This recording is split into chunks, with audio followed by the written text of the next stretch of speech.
Now this is the best swing drill to get your body working in the correct sequence, syncing everything together, increasing club head speed and massively improving your rhythm and timing.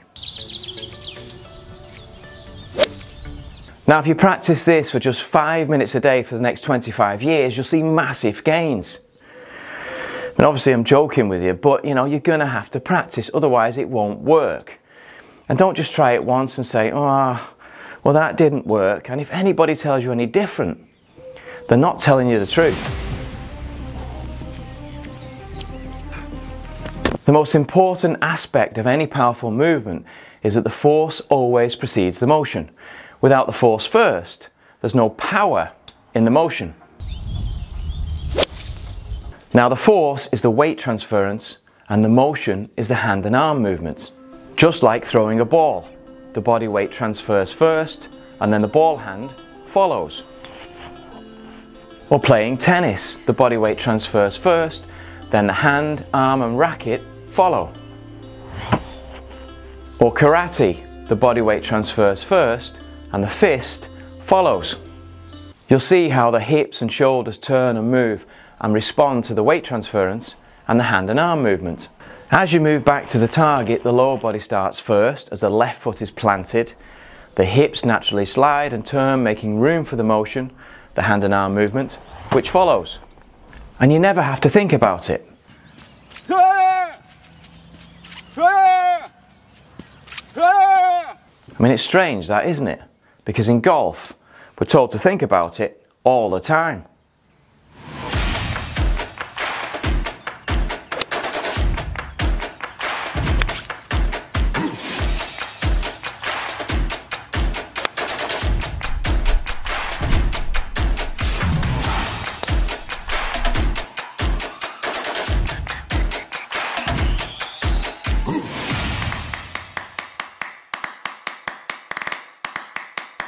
So to break things down into bite-sized chunks, I want you to stand with your feet together. Now here we're going to concentrate on the backswing. Now swing the club head back and forth. As your arms go in the opposite direction, plant your right foot over to the right. Now that's the force. And now follow with the motion, your hands and arms, and swing back to the top of your backswing.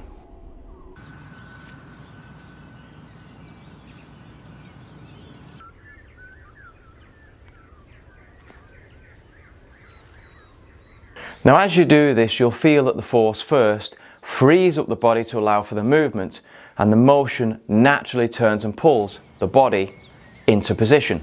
Now this is the correct way to coordinate the backswing, by using the correct sequence of force and motion. Many golfers start with the motion first, either pulling the club head too far in on the inside or pushing the club head away too far on the outside, and then try to catch up with the body movements. This often results in a weak and inconsistent backswing and not the ideal place to start the downswing from. So now let's do the same on the other side. Stand with your feet together and swing the club head back and forth. As the arms go in the opposite direction, plant your left foot over to the left, the force. And then follow with the motion as your hands and arms swing to the finish. So once again, the correct combination of use of force and motion naturally arranges the correct sequence of movements through impact and into your follow through.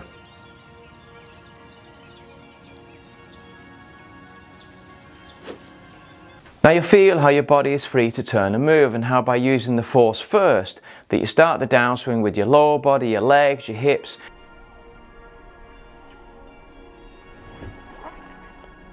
and leave space for you to drop the club head down on the inside as you start down with the motion of your hands and arms.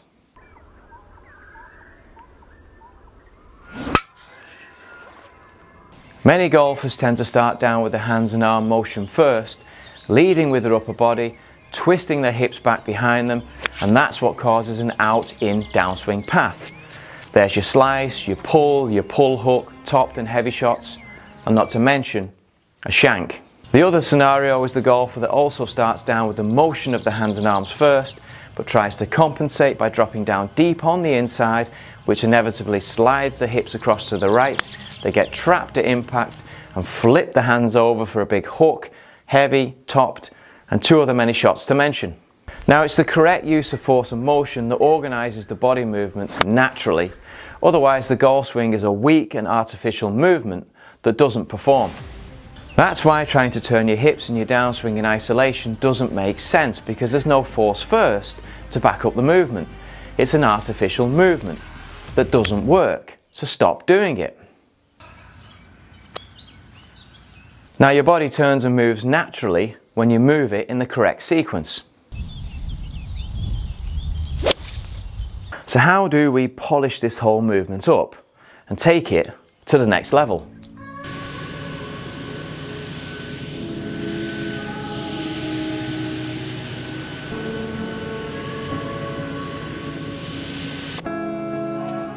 So I want you to once again break down the force and motion sequence, but do it with a full swing, both sides, backswing and downswing. So stand with your feet together and start to swing the club head loosely back and forth. Now, as your arms head off in the opposite direction, move and plant your right foot over to the right, the force, and then follow with your hands and arm swing, the motion, up to the top of your backswing. Now move and plant your left leg over to the left, the force, and then swing down with the hands and arm motion right through to the finish. Now you'll see how the correct use of force and motion automatically turns your hips, your shoulders, and your body naturally turns and moves in the correct sequence. Your hips and shoulders will turn correctly in your backswing, and your downswing will naturally start with your lower body.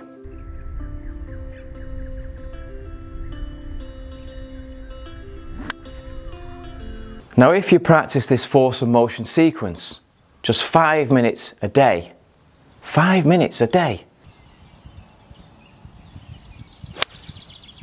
you know, you're going to have to practice, that's normal, you know, a little and often. But these magic wands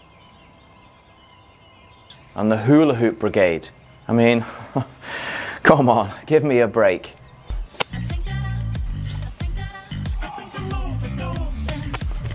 Now, the more that you practice, you'll start to retrain and reprogram your muscle memory, and then you'll gradually be able to work it into your normal full swing.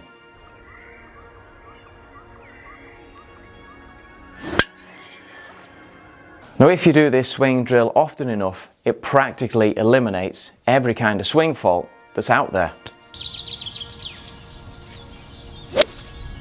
But remember, and this is absolutely massive, the force precedes the motion. If there's no force first, then there's no power in the motion.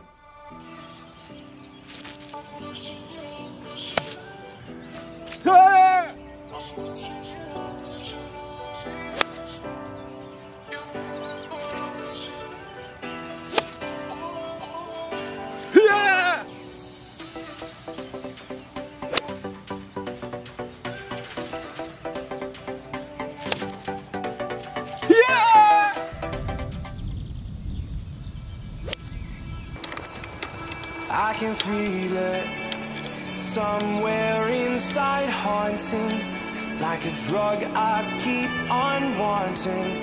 There's a love that fits so perfect, it's hard to believe.